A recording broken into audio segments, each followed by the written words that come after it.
아멘, 아멘. 늘 우리의 인생의 걸음 가운데 우리와 함께 동행하시는 우리 주님을 잠잠히 바라보시고 흔들림 없는 믿음의 여정 잘 걷는 우리 믿음의 권속들 되시기를 주님의 이름으로 축복합니다. 우리만 가는 게 아니잖아요. 그래서 행복한 거예요. 인생이 왜 어렵습니까? 다 처음 해보는 거라서 어려워요. 처음 해보는 거라서. 어떤 한 드라마의 한 장면인데 이게 짧은 클립으로 이렇게 올라온 적이 있었는데 딸이 막 옆에서 웁니다. 아빠가 옆에서 그렇게 얘기를 해요. 미안해. 아빠도 아빠가 처음이라서 그래. 아빠도 아빠가 처음이라서 어떻게 해야 될지 잘 모르겠다는 거예요. 그래서 실수하기도 하고 또 후회할 일도 하기도 한다는 거예요. 그래서 좀 잘 봐달라고. 굉장히 울림이 있었어요. 참 우리 인생이 힘들다. 왜냐하면 우리 다 처음 가는 길이기 때문에. 기독교적인 역사관은요, 직선적인 역사관입니다. 그래서 하나님이 정해놓은 그 정점을 향해서, 세상의 끝을 향해서 달려가고 있는 세계관이에요. 이게 반복 환원되지 않아요. 돌아가고 몇 번 인생을 다시 살고, 그건 드라마에서나 있는 이야기들이고요. 성경적 세계관은 하나님의 나라를 향해서 달려가는 거예요. 직선을 향해서. 그래서 다시 산다는 게 불가능한 삶이죠. 한 번 주어진 우리의 삶이 그럼에도 불구하고 감사한 이유는 뭐냐면 하나님이 우리의 걸음에 함께 하신다는 거예요.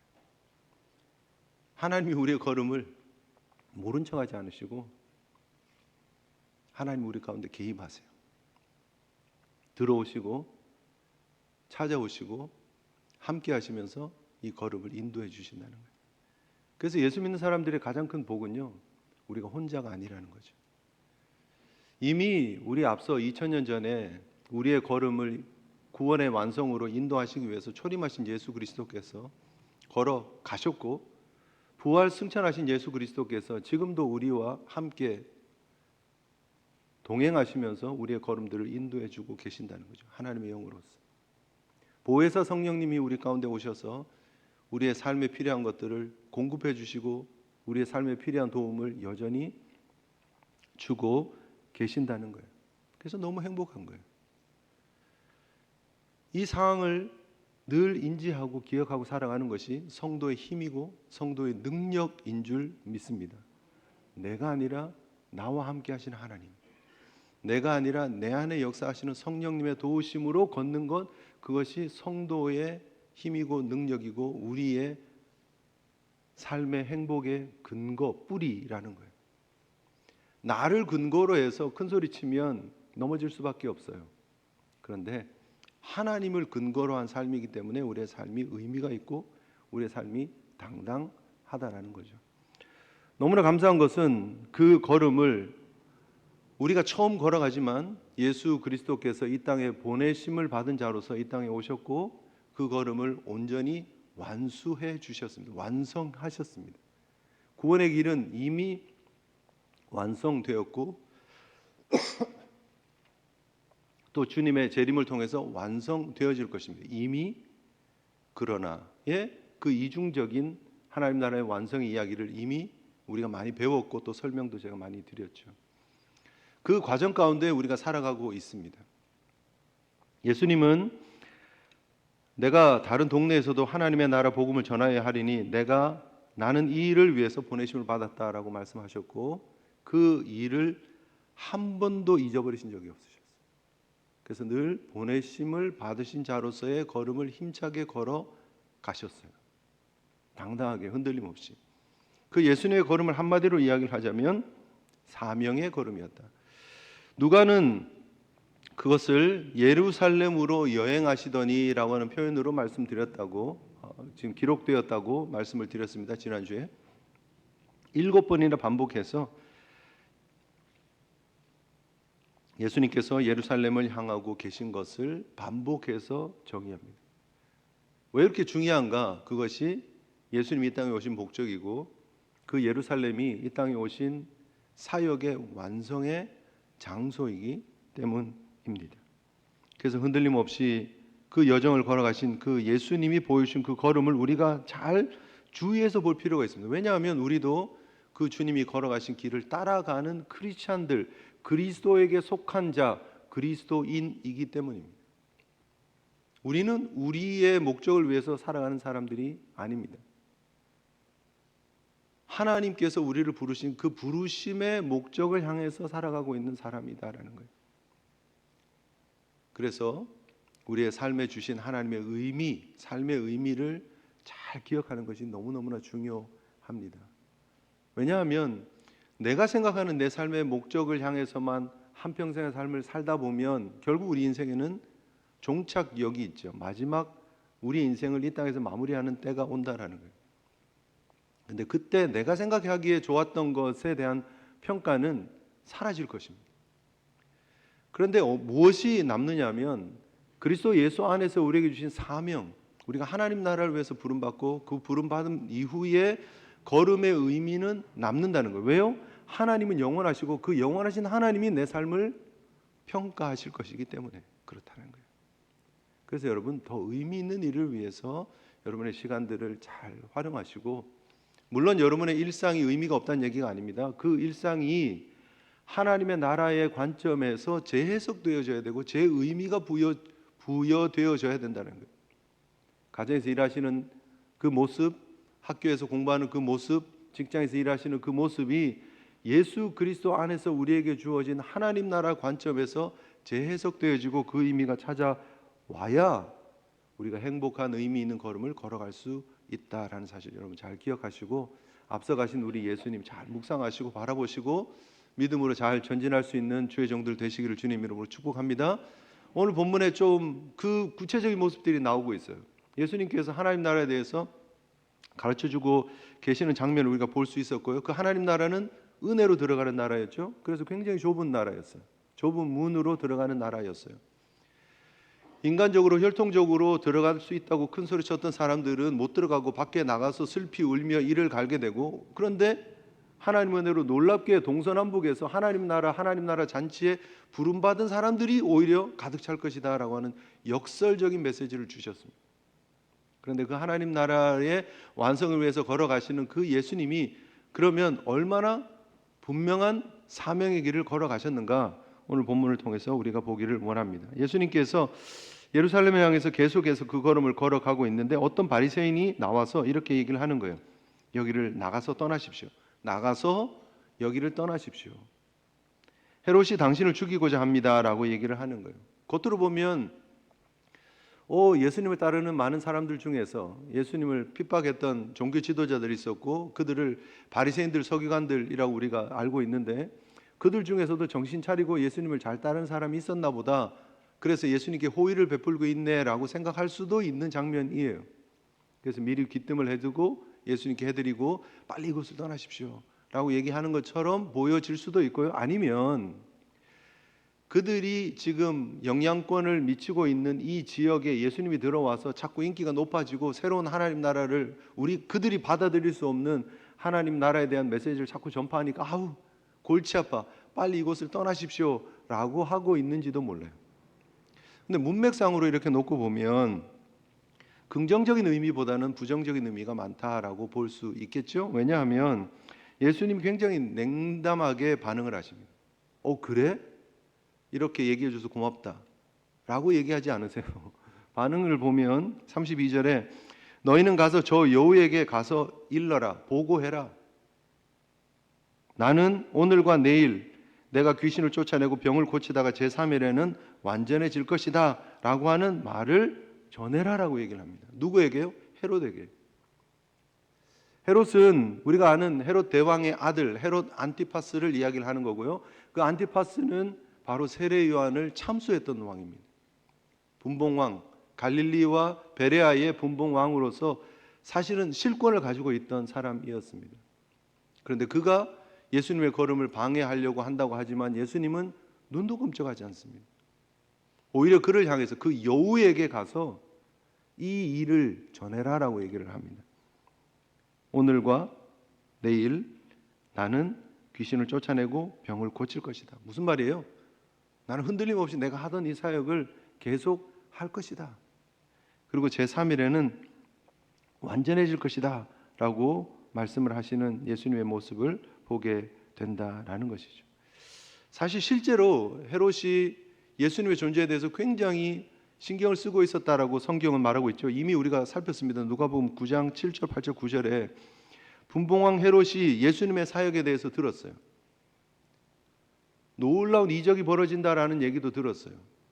그래서 보인 반응은 뭐냐면 헤롯이 굉장히 당황했다. 성경은 그렇게 얘기하죠. 심히 당황했다. 왜냐하면 어떤 사람이 요한이 죽은 자 가운데 살았습니다. 그래서 예수님이라는 사람이 요한이 다시 살아난 환생한 그런 사역을 지금 하고 있습니다라고 얘기를 하기도 했고, 또 어떤 사람은 엘리야가 나타났다고 하기도 하고, 또 어떤 사람은 옛 선지자 한 사람이 다시 살아났다 얘기를 하는 거예요. 헤롯 입장에서는 굉장히 당황스러운 일이죠. 황당한 일이죠. 그래서 요한은 내가 목을 뱉는데 어떻게 이런 일이 들리냐, 이 사람이 누군지 나도 그를 좀 봤으면 좋겠다라고 얘기하는 게 누가복음 9장 9절의 모습이었다라는 거예요. 헤롯은 예수님의 존재에 대해서 굉장히 신경을 쓰고 있었습니다. 그리고 사실 그 헤롯이 예수님을 제거하려고 했다는 얘기도 사실은 맞는 얘기인 것 같아요. 그런 문맥에서 보면 세례 요한까지 거침없이 민중들의 그 사람들의 생각을 두려워하지 않고 목을 벨 정도였으면 예수님에게 실질적인 위협을 가할 수 있는 사람이 헤롯 안티파스였다라는 정도는 우리가 생각할 수 있죠. 그런데 그 헤롯 안티파스를 향해서 저 여우에게라고 얘기를 합니다. 뭐 우리만 여우가 부정적인 의미가 아니라 당시 고대 근동의 사람들에게 여우라고 하는 것이 교활하다, 나쁜 의미의 그런 내용들이 담겨져 있다라는 사실은 우리도 알 수 있는 내용이죠. 그런데 그 일을 전하라고 얘기를 하는 거예요. 담대하게 예수님은. 그리고 제3일에는 완전해질 것이다. 무슨 말입니까? 예수님께서 그 사역의 완성의 걸음을 통해서 십자가를 지고 부활하셔서 3일 만에 부활하셔서 이 사역의 완성을 이룰 것이다 라고 말씀해 주고 계시는 거예요. 그리고 다시 반복해서 33절에 그러나 오늘과 내일과 모레는 내가 가야 할 길을 갈 것이다. 예수님께서 보여주고 계시는 사명의 가장 큰 특징은 담대함이라는 거예요. 그 담대함의 이유는 하나님이 나를 보내셨기 때문이라는 거예요. 나를 보내신 일을 잊지 않고 기억하시는 예수님, 그리고 그 예수님이 하나님을 신뢰하고 의뢰하면서 바라보면서 걸어갔던 이 담대함의 걸음을 우리가 잊지 않고 기억해야 한다는 거예요. 쉽고 녹록한 걸음이어서 예수님이 담대하게 걸어가셨나? 그렇지 않다는 거예요. 헤롯의 위협은 실질적인 위협이었고 목숨을 내어놓을 수밖에 없는 상황이었다는 거예요. 그럼에도 불구하고 예수님은 그 길을 담대히 가셨습니다. 왜요? 예수님이 담당하셔야 했던 싸움이기 때문에. 이 영적 싸움은 본질적인 싸움이었고 실질적인 싸움이었고 도망갈 수 없는 싸움이었다는 거예요. 보냄을 받은 자로서 끝까지 충성하며 담대하게 당당하게 걸어가는 것이 보냄받은 자로서의 사명의 걸음이었다라는 거예요. 사랑하는 성도 여러분, 우리에게 주어진 길이 있습니다. 여러분, 우크라이나 전쟁이 굉장히 길어지면서 군대에서 싸울 군인들이 부족해서 막 계속해서 징집하려고 연령도 낮추고 그리고 징집해 나가는 그런 영상들이 막 오픈돼서 뉴스에 나오고 하는 거 여러분 보신 적 있습니까? 우크라이나 젊은 청년이 공연을 보러 갔어요. 어떤 모임 공연에 이렇게 갔는데 갑자기 문을 탁 걸어 잠그고 안에 있는 사람들 다 확인하는 거예요. 한 명 한 명씩 신분증 확인해서 그 안에 있는 사람을 잡아서 바로 그냥 군대로 끌고 가는 영상이 올라온 것 뉴스를 통해서 여러분 보셨으리라고 생각됩니다. 왜 그렇게 끌려갑니까?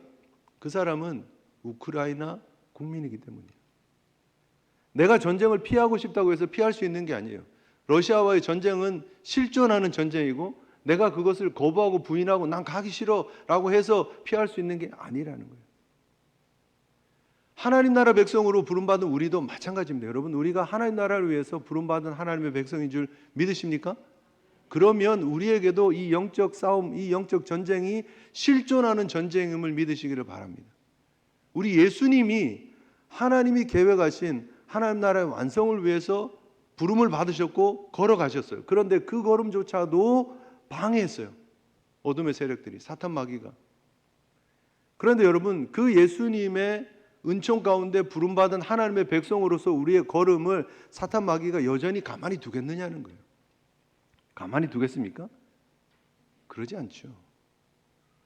분명히 우리를 괴롭힐 것이고 우리의 걸음을 방해할 것입니다. 물론 이 싸움은 이미 승리한 싸움입니다. 예수 그리스도께서 우리에게 승리로 이미 주신 싸움이에요.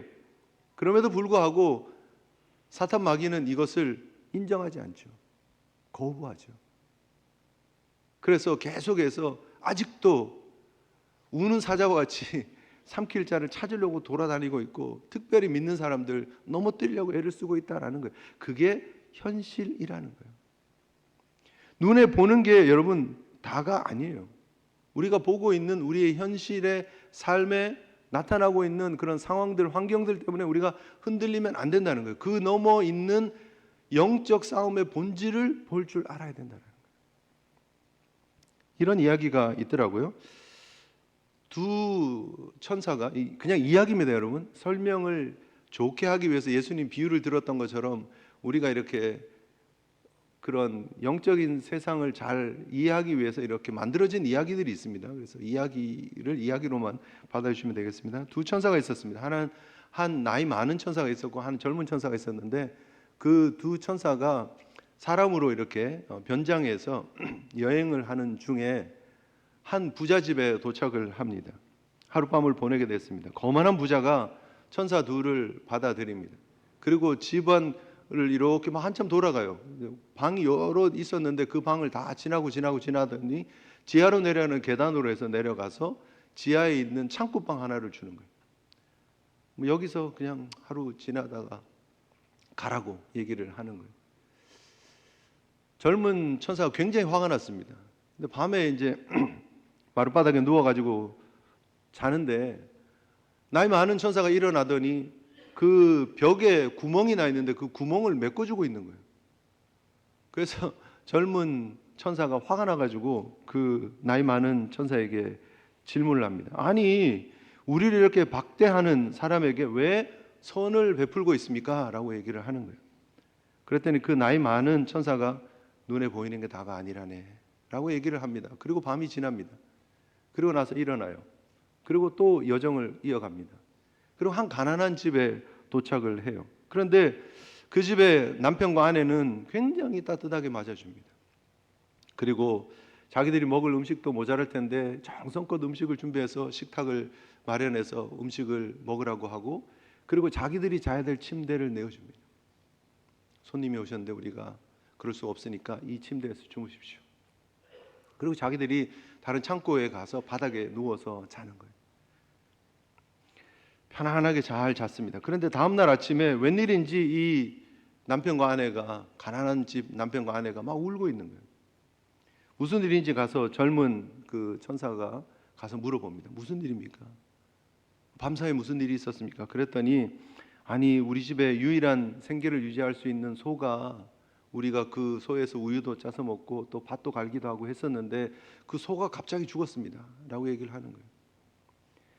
젊은 천사가 화가 나가지고 이제는 그 나이 많은 천사한테 가서 더 막 흥분해서 따지는 거예요. 아니, 어떻게 이런 일이 계속해서 일어날 수 있냐고. 부잣집에 가서는 그 구멍난 벽을 메꿔주더니 이 착한 가난한 사람 집에 와서는 어떻게 그들의 유일한 소유인 소를 하룻밤 사이에 죽게 만들 수가 있냐라고 얘기를 하는 거예요. 흥분해서. 그랬더니 그 나이 많은 천사가 대답을 합니다. 우리가 부잣집 저택 지하실에서 잘 때 난 벽 속에서 금덩어리를 보았네. 나는 그 금덩어리가 부자에게 발견되지 않게 하기 위해서 그 벽을 막았던 것일 뿐이네. 그리고 어젯밤 우리가 잠을 잘 때에 죽음의 천사가 그의 아내를 데려가려고 왔었지. 나는 그 아내 대신 이 소를 데려가라고 부탁을 했었지. 눈에 보는 게 다가 아니라네 라고 얘기를 했다는 거예요. 이야기입니다 여러분, 이야기입니다.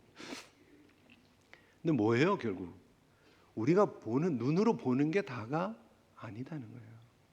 우리가 하나님의 사람인데, 우리가 하나님의 부름받은 사명의 길을 걷는데 왜 우리에게 어려움이 주어지지?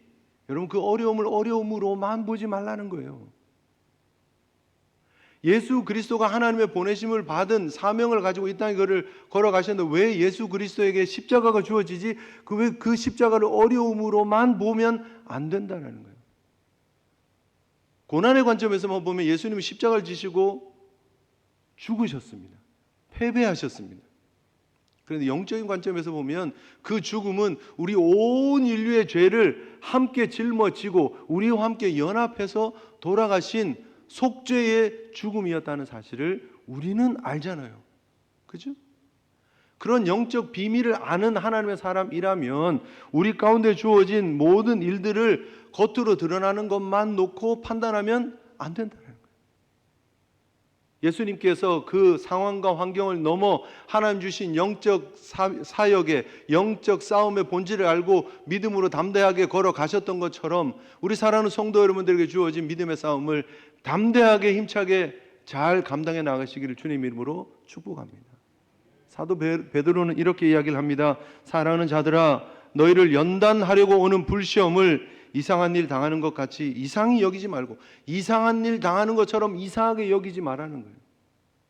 그 안에 하나님의 계획이 있다는 거예요. 그 하나님의 뜻이 있다는 거예요. 오히려 너희가 그리스도의 고난에 참여하는 것으로 즐거워해라. 이는 그의 영광이 나타나실 때에 너희로 즐거워하고 기쁘게 하려 합니다. 우리에게 고난이 있는 이유는 우리에게 기쁨과 즐거움을 위함인 줄 믿으시기를 바랍니다. 하나님 나라 위해서 잘해보려고 했더니 고난이 오는 거예요. 사탄 마귀는 아무것도 안 하는 사람들에게 시험 주지 않습니다. 열심히 하려고 헌신하려고 봉사하려고 하는 사람들에게 시험을 주는 거예요. 교회 안에서 여러분 특별히 우리가 이런 일들 경험하죠. 내가 은혜 받고 주일 말씀 듣고 내가 가슴이 뜨거워져서 내가 뭔가 좀 해야지 하고 막 전도팀 갑자기 전도하는데 나도 가려고 한번 나타나 봤더니 어떤 분이 아이고 웬일이야, 해가 서쪽에서 뜨겠네 막 그러면서 마음의 상처를 확 주는 거예요. 그 얼굴 뻘개져서 막 자리를 피하기도 하고,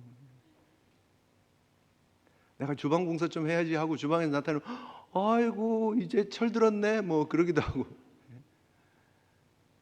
영적인 일이 그래요. 뭔가 좀 해보려고 그러면 자꾸 방해가, 이렇게 좀 어려움이 몰려오기도 해요. 아무것도 안 하려고 그러면 아무 일도 안 벌어집니다. 교회 보면 이렇게 시험 받는 분들 있죠. 그 시험 받는 분들의 특징은 뭔가 하려고 하는 분들이에요. 그래서 박수 받아야 돼요. 2, 어려움을 만나요. 근데 거기서 멈추면 안 되는 거예요.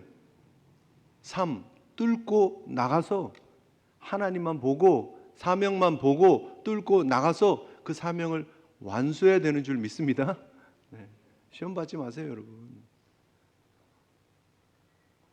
공모임, 공적 집회에 열심히 참여하라고 내가 모처럼 수요예배 왔더니 어떤 분이 무슨 일 있어? 기도하러 왔는데 무슨 일이 있어? 자꾸, 물론 여러분 관심이고 또 어떤 경우는 농담이기도 하고 하지만 말 조심해야 됩니다, 진짜.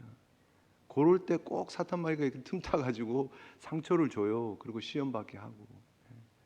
하나님 나라 관점에서 보면 다 그게 전력 누수잖아요. 손해보는 일 만들지 마시고 서로 어떻게 해야 돼요? 집사님 오셔서 너무 힘이 난다고, 잘 오셨다고, 우리 함께 기도하자고. 너무 힘이 난다고 함께 전도하자고. 너무 힘이 난다고 함께 봉사하자고. 격려해 주시고 위로해 주시고 감사해 주시고 칭찬해 주시고. 웬일이야? 이러지 마세요. 다 영적 싸움이에요. 영적 싸움. 그리고 그런 일들이 혹시 주어지더라도 흔들리지 마세요. 우리가 그분들 보고 신앙생활하는 거 아니잖아요. 예수님이 사람들의 반응 보고 걸어가신 걸음이 아니잖아요. 헤롯이 날 방해하네? 그래서 예수님이 쫄았습니까? 그러지 않다라는 거예요. 하나님 보고 담대하게 가는 거예요. 우리가 불시험 당하는 일을, 이상한 일을 이상하게 여기면 안 된다는 거예요. 이상한 일은 당연한 일이 돼야 된다는 거예요. 베드로전서 4장 14절에 결론적으로 이렇게 얘기를 합니다. 너희가 그리스도의 이름으로 치욕을 당하면 복 있는 자다. 그리스도를 위해서 일했기 때문에 치욕이 오는 거예요. 복음을 위해서 섰기 때문에 사자의 밥이 되는 거예요. 예수 그리스도의 증인이 되었기 때문에 온몸에 타르를 바르고 화형을 당하는 거예요. 예수님을 위해서 갔기 때문에 고난을 당하는 거예요. 영광의 영 곧 하나님의 영이 너희 위에 계심이라. 아멘이십니까? 우리가 고난 당하면 그 시간에 하나님의 영이, 영광의 영이 함께 하시는 줄 믿으시기를 바랍니다. 그때 우리의 더 도움이 되시는 성령님께서, 보혜사 성령님께서 우리를 도와주시고 우리의 걸음을 인도해 주실 것이다. 오늘과 내일, 그리고 나는 나의 갈 길을 갈 것이다. 흔들림 없는 예수님 모습. 호세아 6장 2절의 말씀입니다. 사실 이 말씀은 여호와께서 이틀 후에 우리를 살리시며 제3일에 우리를 일으키시리니 우리가 그 앞에서 살리라. 호세아의 말씀을 인용을 하시면서 그 말씀이 나에게 적용되어질 것이다. 그리고 나는 오늘 내일 하나님의 나라를 위해서 계속해서 나에게 주어진 자리에서 사역을 감당할 것이고, 그리고 나는 예루살렘으로 들어가서 선지자의 주어진 사명을 완수하고 내 목숨을 대속의 제물로 내어줄 것이다. 이것이 예수님의 고백입니다. 그러나 오늘과 내일과 모레는 내가 갈 길을 가야 하리니. 그 예수님의 고백이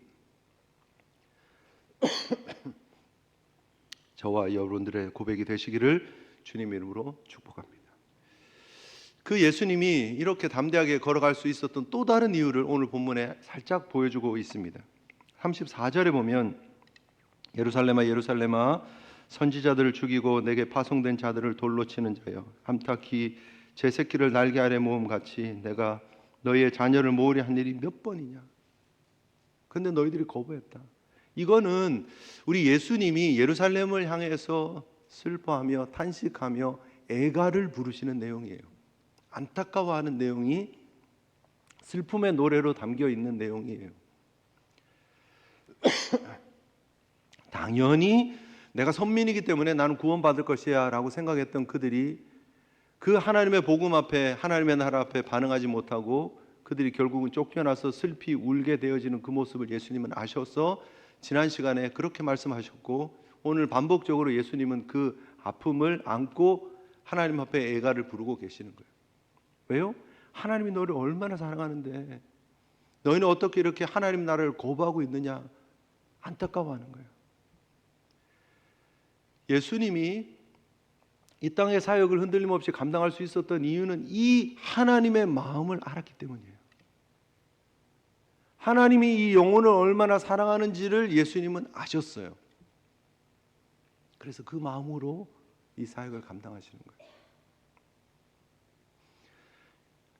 여러분, 우리가 이 땅에서 크리스찬으로, 하나님의 사람으로 어떻게 흔들림 없는 사명의 걸음을 걸어갈 수 있는가? 딱 한 가지예요. 한 가지. 하나님 아버지의 마음을 기억하는 거예요. 아멘이십니까? 왜 하나님 우리를 부르셨을까요? 하나님의 마음을 좀 알고 그 하나님의 마음을 이 땅에 전해달라고요. 하나님을 거부하는 세상을 향해서 너희는 나의 편지야, 너희들은 나의 메신저야, 내가 너희를 세상에 보낸 거야, 내 마음을 좀 담아서 세상에 이 내 마음 좀 전해줄 수 있겠니? 라고 예수님 부탁하고 계시는 거예요. 하나님 부탁하고 계시는 거예요. 얼마나 하나님이 이 영혼을 구원하는 일에 관심이 많으셨으면 그 선지자들을 계속해서 반복해서 보냅니까? 예루살렘을 향해서. 근데 그 수많은 선지자들이 죽음을 당했습니다. 하나님이 전하라고 하신 그 말씀을 담대하게 전했다가 죽는 거예요. 우리 예수님을 포함해서. 그 예수님도 보내신 이로서 하나님이 주신 그 하나님 나라의 메시지를 전했다가 십자가를 지는 그런 안타까운 일이 벌어진 거예요. 물론 그 이면에 하나님의 놀라운 역전의 비밀이 담겨져 있고 복음의 비밀이 담겨져 있지만, 그러나 그 사건 속에 있는 하나님의 마음을 우리는 잊지 않아야 한다라는 거예요. 오늘 여러분, 우리가 알고 있는 하나님의 마음은 어떻습니까? 여러분, 하나님의 마음을 얼마나 알고 계십니까? 하나님 얼마나 아직도 이 땅을 향해서 슬퍼하고 계시고 안타까워하고 계시고 아직도 한 영혼이라도 더 찾아 구원하기 위한 그 하나님의 마음이 우리 가운데 얼마나 느껴지고 있느냐는 거예요. 재림이 더디어지고 있다, 주의 오심이 늦어지고 있다, 우리는 이유를 잘 알고 있습니다. 왜요? 한 영혼이라도 더 구원하기 위한 하나님의 마음이에요. 그러면 그 하나님의 마음으로 우리에게 주어진 삶을 최선을 다해서 충성으로 나아가야 한다라는 거예요. 우리 주님께서 흔들림 없이 그 걸음을 걸어가셨던 것처럼, 여러분, 우리가 사도 바울의 그 변화된 이후의 행적을 우리는 사도행전을 통해서 잘 보고 알고 있습니다. 그의 행적에 가장 도드라진, 가장 분명한 한 표현이 있다면 금주의 말씀이죠. 사도행전 20장 24절의 말씀이다라고 그렇게 우리는 알 수 있는데요. 이 말씀은 사도 바울이 전도 여행을 마무리하면서 예루살렘으로 돌아가는 중에 이제 에베소에 있는 장로들과 이젠 다시 못 볼 것 같아서 에베소에 있는 장로들을 사람을 보내서 밀레도로 불러가지고 그곳에서 아쉬운 마음을 나누면서 그들의 목을 끌어안고 함께 울면서 축복하면서 준 유언과 같은 메시지예요. 그래서 사도행전 20장 24절인데 22절부터 제가 읽어드리면 이렇습니다. 보라, 이제 나는 성령에 매여 예루살렘으로 가는데, 예루살렘으로 가요. 그 예루살렘이 어떤 예루살렘입니까? 가서 체포되는 예루살렘이에요. 그리고 로마로 압송되는 예루살렘이에요. 그리고 그 로마로 가서 참수를 당하며 순교를 당하는 마지막 길이에요. 근데 사도 바울은 뭐라고 얘기를 하느냐면, 나는 성령에 매여 예루살렘으로 가는데 거기서 무슨 일을 당할지 나는 알지 못하는데 성령님께서 이렇게 증언한다. 오직 성령이 각성에서 내게 증언하여 결박과 환란이 나를 기다린다 하신다. 내가 가면 결박당하고 환란당할 거라고 성령님께서 나에게 알려주신다. 그런데 내가 피하지 않아요. 왜요? 오늘 말씀이죠. 금주의 말씀이죠. 내가 달려갈 길과 주 예수께 받은 사명, 곧 하나님의 은혜의 복음을 증언하는 일을 마치려 하면은 나의 생명조차 조금도 귀한 것으로 여기지 아니하노라. 나의 사명이 생명보다 더 중요하기 때문에 내가 가면 결박당하고 압송당하고 죽을 거 뻔히 알지만 나는 이 길을 간다라는 거예요. 이것이 예수님이 걸어가셨던 사명의 걸음이고 이것이 사도 바울이 걸어가는 사명의 걸음입니다. 이 사도 바울이 디모데를 향해서 유언과도 같이 이렇게 말씀하죠. 나는 선한 싸움을 싸우고 나의 달려갈 길을 마치고 믿음을 지켰다. 디모데후서 4장 7절에 이렇게 말합니다. 선한 싸움이 우리에게 주어져 있어요. 사도 바울도 그랬고 예수님도 그랬고 또 우리에게도 그렇고 분명히 이 싸움은 주어져 있습니다. 여러분, 이 싸움을 하나님의 은혜로 그리고 성령의 도우심으로 오직 믿음으로 잘 감당해 나가시기를 주님의 이름으로 축복합니다. 우리에게 주어진 싸움입니다. 그 일을 통해서 하나님이 영광 받으실 거예요. 짐 엘리엇이라고 1927년 오레곤 포틀랜드에서 태어난 선교사님 계십니다. 제가 언젠가 한번 소개해 드린 적이 있는데 명문 위튼 대학교를 당시에 수석으로 졸업을 합니다. 내가 하나님 나라를 위해서 무엇을 할까 고민하다가 동료 선교사님들과 함께 에콰도르로 선교를 갑니다. 경비행기를 타고 선교 지역 에콰도르 아우카족에게 복음을 전하러 경비행기를 타고 아마존 정글로 들어갑니다. 비행기는 착륙했고 그 원주민들이 원래 그 주민들이 찾아와서 1956년 1월 8일 창과 도끼에 의해서 순교를 당합니다. 29살. 근데 이상한 것은 나중에 이제 조사를 해보니까 그의 죽음을 이렇게 확인해 보니까 그에게 권총이 있었다는 거예요. 그리고 권총 안에 총알이 그대로 다 있었다는 거예요. 막 몰려와서 나를 죽이려고 할 때 하늘을 향해서 이렇게 총알을 한 발 정도는 쏠 수도 있잖아요. 그런데 그것조차 하지 않았다는 거예요. 왜요? 그들은 하나님의 구원이 필요한 잃어버린 영혼들이었기 때문에. 내가 이 땅에 왜 와야 하는지를 그는 잠시도 잊지 않았다는 거예요.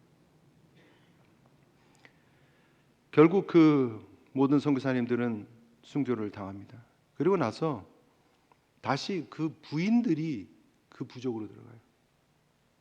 그런데 그 원주민들은 여자는 죽이지 않는 관습이 있어서 이들이 들어가서 봉사하고 헌신하고 노력하고 그 부족이 복음화가 됩니다. 그리고 선교사님들을 살해했던 그들 중에 3명이 와우라니 교회의 담임 목사님 그리고 지도자가 되었다는 거예요. 1992년 6월 11일 36년이 지난 시점에 신약 성경이 봉헌되어지는 예배가 그곳에서 드려졌습니다. 그 짐 엘리엇 선교사님의 일기장이 나중에 발견되어지고 이런 기록이 이렇게 소개가 됩니다. 영원한 것을 얻기 위해 영원하지 않은 것을 버리는 자는 결코 어리석은 사람이 아니다. 영원한 것을 얻기 위해 영원하지 않은 것을 버리는 자는 결코 어리석은 사람이 아니다. 여러분, 우리는 영원한 하나님의 나라를 발견하고 그 엄청난 값진 보화를 발견하고 우리의 삶을 다 들여 밭을 산 하나님의 사람들인 줄 믿습니다. 영원한 가치를 위해서 영원하지 않은 우리의 삶 하나님 영광 위에 기쁨으로 드리며 기쁨으로 이 믿음의 길을 잘 걸어갈 수 있는 저와 여러분들 되시기를 주님 이름으로 축복합니다. 그 엘리엇 선교사님은 또 이렇게 얘기를 합니다. 주님, 오래 살기를 구하지 않습니다. 다만 주님을 위해서 내 삶이 불타기를 원합니다. 불타기를 원합니다. 여러분, 오래 살고 짧게 살고는 하나님의 뜻에 달려 있습니다. 중요한 것은 내가 어떻게 쓰임 받느냐에 달려 있는 줄 믿습니다. 주님 나라 영광 위해서 주님이 부르신 이 부름의 자리 후회 없이 믿음으로 잘 감당하고 전진해 나가실 수 있기를 주님의 이름으로 축복합니다. 우리 함께 나는 주를 섬기는 것에 후회가 없습니다. 우리 함께 찬양하고요. 우리 자신을 돌아보면서 함께 기도하는 시간 가졌으면 좋겠습니다.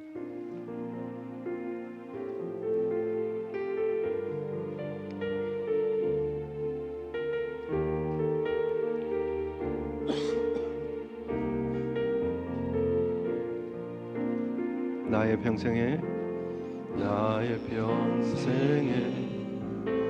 가장 복된 일은 내가 예수님을 만난 것이다. 나의 평생에 가장 잘한 일은 내가 예수님을 주로 섬긴 것이다. 이 세상 살 동안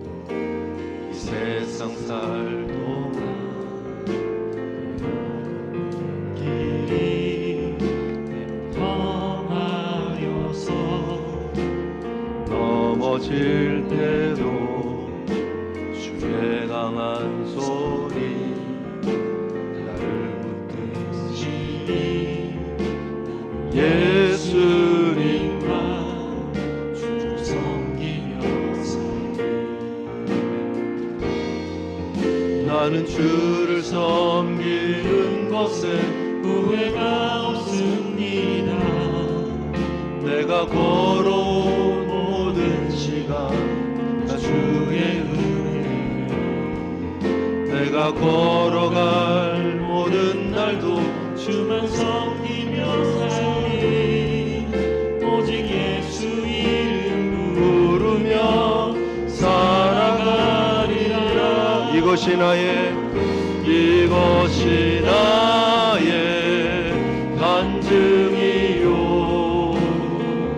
이것이 나의 찬송일세. 나 사는 동안 끊임없이 그들을 찬송하리. 이것이 나의 간증이요, 이것이 나의 간증이요, 이것이 나의 찬송일세. 나 사는 동안 끊임없이 그들을 찬송하리로다. 아멘, 아멘. 우리 하나님 앞에 결단하면서 함께 한 마음으로 기도하는 시간 가졌으면 좋겠습니다. 이것이 하나님 나의 간증입니다. 내가 변화된 이유입니다. 내가 새 삶을 살아가는 출발점입니다. 이것이 나의 영혼이 부를 찬송입니다. 나 사는 동안 끊임없이 구주 예수 그리스도를 증거하며 드러내며 찬송하는 삶이 되게 하여 주시옵소서. 주를 섬기는 일에 후회 없는 복된 걸음, 담대한 걸음, 우리 주님처럼, 우리 사도 바울처럼 걷게 하여 주시옵소서. 짐 엘리어트 선교사처럼 우리에게 주어진 삶, 활활 타는 삶이 되기를 원합니다. 하나님 앞에 드려진 영혼을 위해 사는 삶이 되기를 원합니다. 우리 함께 결단하면서 하나님 앞에 기도하며 나갔으면 좋겠습니다. 기도하시겠습니다.